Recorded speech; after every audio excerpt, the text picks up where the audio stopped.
সমুদ্র মন্থন কালে যখন সমুদ্র মন্থন হচ্ছে, দেবতা আর অসুরগণ যখন একসঙ্গে হয়ে সমুদ্র মন্থন করবার জন্য বাসুকি নাগকে রজ্জু করে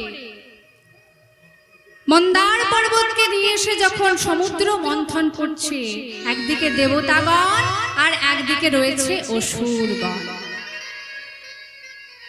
দেবতাগণ ধরেছে সাপের লেজ দিকটা, আর অসুরগণ ঠিক মাথার দিকটা ধরেছে, আর একে দুজন সমুদ্র মন্থন করছে দুই পক্ষ।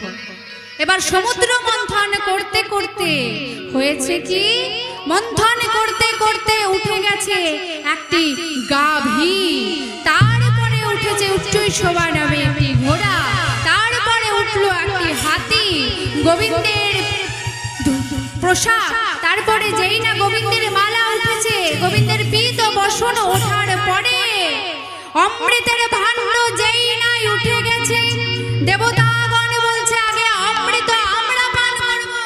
না না, আমরা পান করব। এদিকে অসুরগণ বলছে তা তো হবে না, আগে অমৃত আমরা পান করব। এই যে অসুরগণ, আগে অমৃত আমরা পান করব, আমরা হলাম দেবতা। অসুরগণ বলছে তা তো হবে না, বাসুকি নাগের মাথার দিকটা আমরা ধরেছিলাম, নিজ প্রাণ বাজি রেখে যদি একবার কামড়ে দিত জীবন শেষ হয়ে যেত, তাই অমৃত আগে আমরা পান করব। এই বলে দেবতাগণ বলছে আগে আমরা পান করব, আর অসুরগণ বলছে আগে আমরা পান করব। এই করতে করতে দুজনের মধ্যে প্রায় দ্বন্দ্বের সৃষ্টি হয়ে গেছে। যেই না এটা মহাবিষ্ণু দেখতে পেয়েছে, মনে মনে চিন্তা করছে এভাবে যদি এরা একে অপরের সঙ্গে যুদ্ধ লেগে যায়, আর এই সময় যদি অমৃতের ভাণ্ডটা অন্য কেউ এসে নিয়ে যায়, তাহলে আমরা দেবতারা তো অমৃত থেকে বঞ্চিত হয়ে যাব। তাই এক কাজ করি, এদেরকে একটু ভালো করে বোঝাতে হবে। এই অসুরগণ বুদ্ধিতে একটু খাটো, এদেরকে একটু ভালো করে বোঝাতে হবে। তা কি করে বোঝাবো? মহাবিষ্ণু মনে মনে চিন্তা করলেন এদেরকে কিভাবে বোঝানো যায়। একটা উপায় আছে, সেই উপায়টা হলো আমি মোহিনী রূপে ধারণ করব।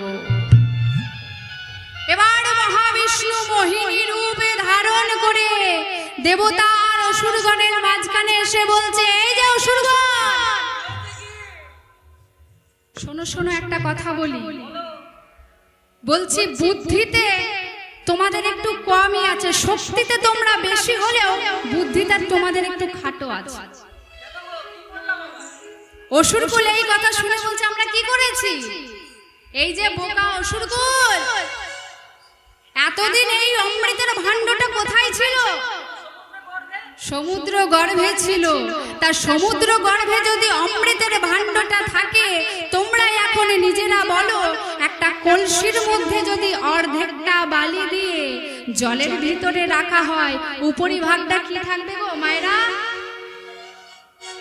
অর্ধেক উপরে আর তলে। এই দেখেছো, এই হচ্ছে বুদ্ধি। উপরে বালি থাকে, নিচের দিকটা যদি বালি থাকে, উপরের দিকে থাকবে কি না জল থাকবে তো। তাহলে এতদিন অমৃতের ভাণ্ডটা ছিল সমুদ্র গর্ভে, তলটা অমৃত হলে উপরটা কি গো? জল থাকবে না। তা তোমরা যে এত বোকার মতো কাজ করছো, ওই জলটা তো তোমরা খাবে আগে যদি পান করো। অসুরগণ মনে মনে চিন্তা করছে এটা তো ভেবে দেখিনি। যেই বলেছে আমাদেরকে ভালো বুদ্ধি দিয়ে, এই যে দেবতাগণ, অমৃত আগে তোমরাই পান করো, আমরা পান করব না। অসুরগণ বুঝে নিয়েছে ব্যাপারটা, কিন্তু মেনে নিলেও, মোহিনীর কথা অসুরগণ সকলে শুনলেও রাহু কিন্তু ব্যাপারটা ঠিক মেনে নিতে পারলো না। মনে মনে চিন্তা করলো এ হয়তো দেবতাদেরই কোনো তৈরি করা কৌতূহল। এ হয়তো দেবতাদেরই কোনো চক্রান্ত। আমি কোনো মতেই এদের কথা মেনে নিতে পারবো না। তাই কি করলো, ওই রাহু দেবতাদের মাঝখানে গিয়ে দেবতা সেজে বসে পড়লো।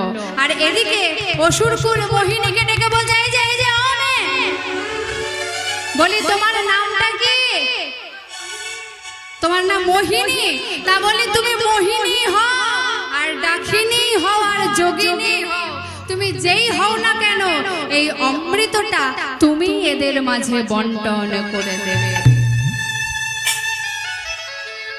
এবারে দেবতাগুলো সারি সারি ভাবে বসে আছে, আর মোহিনী মহাবিষ্ণু অবতার রূপ যিনি ধারণ করেছে সেই অমৃতের ভাণ্ডটা নিয়ে দেবতাদের মাঝে অমৃত বন্টন করতে লাগলো।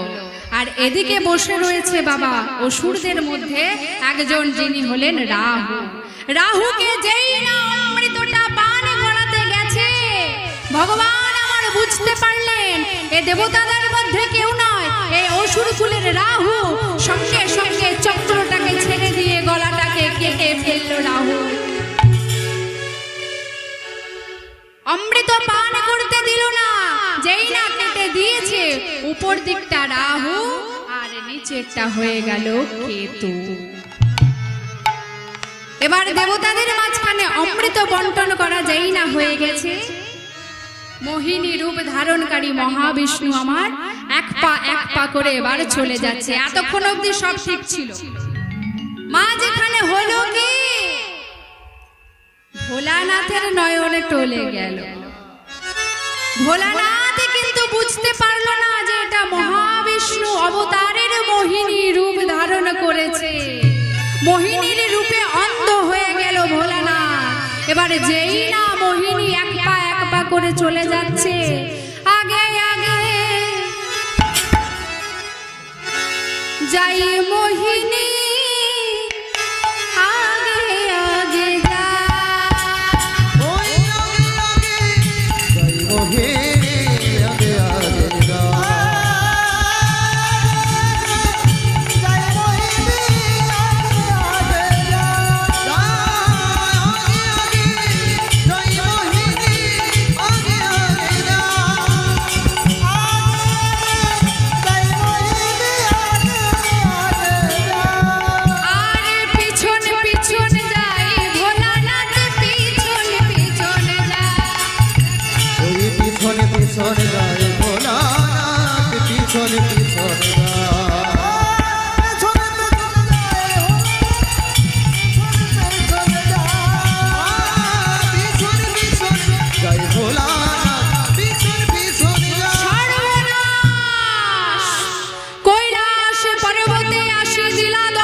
ভোলানাথ এবারে মোহিনী রূপ ধারণকারী মহাবিষ্ণুকে আলিঙ্গন করেছে।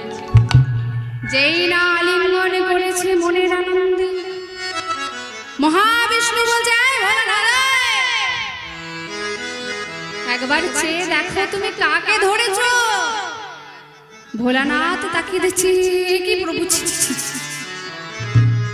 আমি তোমাকে চিনতে পারলাম না। এ তো ভারী লজ্জার কথা, আমি কি করলাম।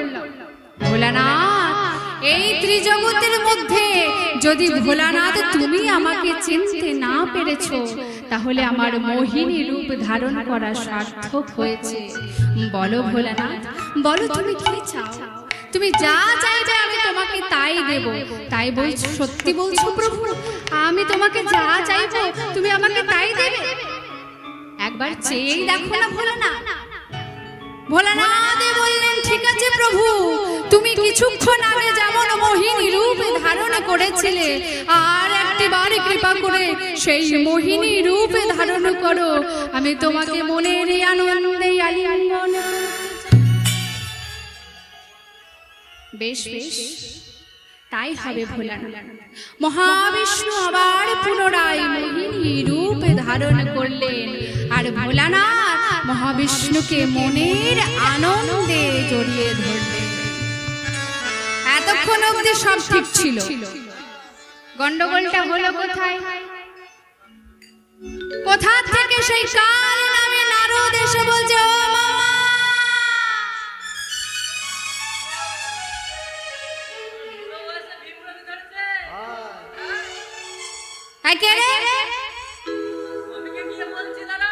সর্বনাশ, এ বেটা আমার কোথায় ছিল? এতক্ষণ কোথায় ছিলি তুই? এখানে চলে এলি যে বড়? এই বুড়ো বয়সে আমার ভরা সংসারটা ভেঙে দিস না। বল তুই কি চাস? ও এখন ধরা পড়ে গিয়ে বসে ঘুষ দিতে চাইছো? হ্যাঁ, দাঁড়াও দাঁড়াও, ও সবে চলবে না। আমি মামিকে গিয়ে বলছি, না না, তুই যা চাইবি আমি তোকে তাই দেব। তুই কৃপা করে তোর মামিকে বলিস না। ভোলানাথ এবার বলছে, এখন যদি বলে দেয় তাহলে তো মুশকিলে পড়ে যাবে। তাই নারদ যেই না এই কথাটা নারদ মনে শুনতে পেয়েছে, তাহলে আমি যা চাইবো তাই দেবে বলছো? ও মামা, তা কি চাস তুই? বলে কিছুক্ষণ আগে তুমি যেমন ওই মহাবিষ্ণুকে আলিঙ্গন করে ধরেছিলে, দুই প্রভু মিলিত তনু এক হয়ে এত সুন্দর তোমাদের অঙ্গের ছটা, দেখে মুগ্ধ হয়ে গেলাম। তাই কৃপা করে যদি আর একবার দুই তনু মিলিত হয়ে তোমরা ওই কলিজীবের দ্বারে যেতে পারো, তবে কি হয়ে জানো, ওই অদ্বৈত হয়ে যেতে হবে। হরি বল, হরি বল।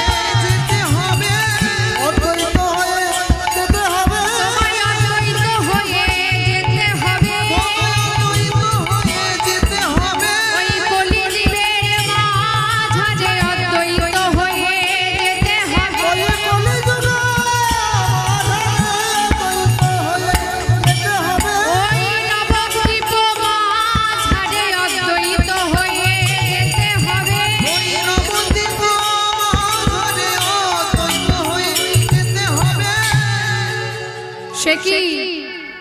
বেশ বেশ, তোর মনের ইচ্ছা আমি পূরণ করব, কিন্তু একটা শর্ত আছে, তোকেও আমরা ছেড়ে দেব না, তোকেও তোর সঙ্গে যেতে হবে। ও নারদ, তোকেও আমাদের সঙ্গে যেতে হবে। কি হয়ে জানিস? তোরে শিবাস হয়ে যেতে হবে।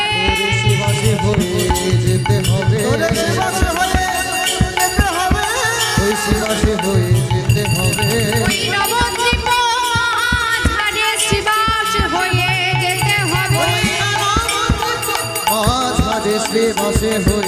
যেতে হবে। ওই নবদ্বীপ মাঝারে হরি হরি হরি বলে।